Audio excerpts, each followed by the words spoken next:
தேவாவை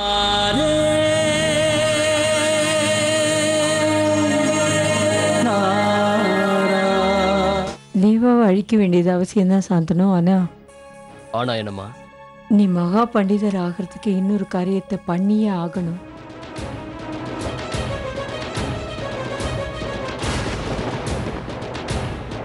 அவங்க முன்னோர்கள் பழக்கத்துல இது நடந்துட்டு வருது.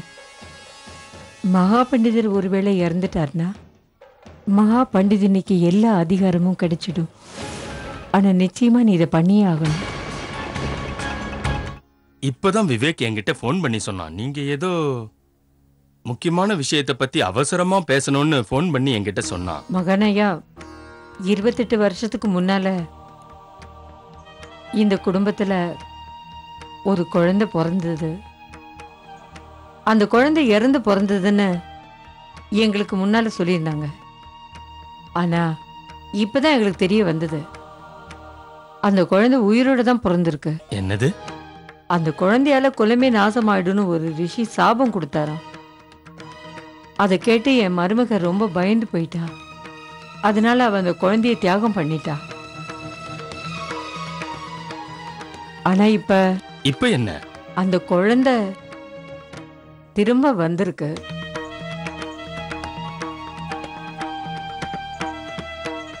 இவன் தான் என்னோட அந்த பேரன் சாந்தனு. என்னோட பேரனை மறுபடியும் என் குடும்பத்துல சேர்த்துக்கணும்னு நினைக்கிறேன். முடியாது. குலநாசம் பண்றவன்னு சொல்லி இருக்காங்க. மறுபடியும் அவனை எப்படி குலத்துல சேர்க்கறதுக்கு அனுமதி தர முடியும்? ஆனா எங்க குடும்பத்தோட ஆசை வேற.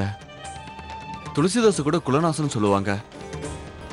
அவர் குடும்பத்துல கூட அவர் தியாகம் பண்ணாங்க. கொஞ்ச நாளுக்கு அப்புறம் அந்த நாடே அவருக்கு மரியாதை கொடுக்கலையா? உட்காருங்க அண்ணா.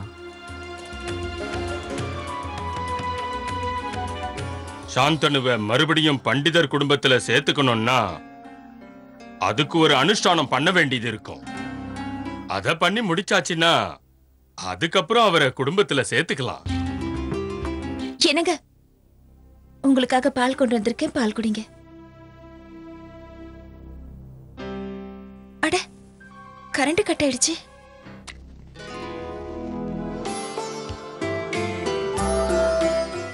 இது உனக்காக. என்ன இது?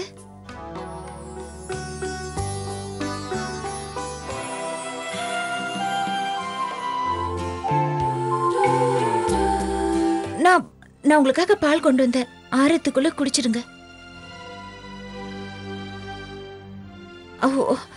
கோயில் கதவை திறந்து விட்டுட்டேன். நான் போய் சாத்தி. இது நம்ம காதல் செய்யும் நேரம். அப்படின்னா இந்த நேரத்தை போக விடாம பாத்துக்கோங்க. நான் இதோ வந்துடுறேன். மறக்காம பாலை குடிங்க.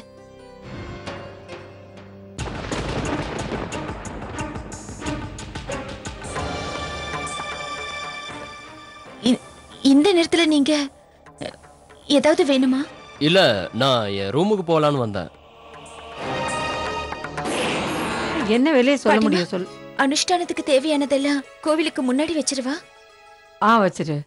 அதுக்கப்புறம் எல்லாத்தையும் மகா பண்டிதர் தான் எல்லாத்தையும் அனுஷ்டானம் பண்ணணும். பாட்டிமா, நான் காலையிலேயே பாத்துட்டேன். அப்படியே எடுத்து போடாதீங்க. நீங்க போடுற சத்தம் வாசல் வரைக்கும் கேக்குது. அதுக்கு நீ எதுக்கு இப்ப கத்துற வாசு? என்ன பாட்டிமா? அன்னைக்கு நீ என் கூட புருஷோத்தம கடை வரைக்கும் வந்திருந்தல்ல, நாம அந்த தங்க ஊஞ்சலுக்கு ஆர்டர் கொடுத்துட்டு வந்தோம்ல. ஆமா, குட்டி கிருஷ்ணர் தானே. ஒரு 2 லட்சம் வரும்னு நினைக்கிறேன்.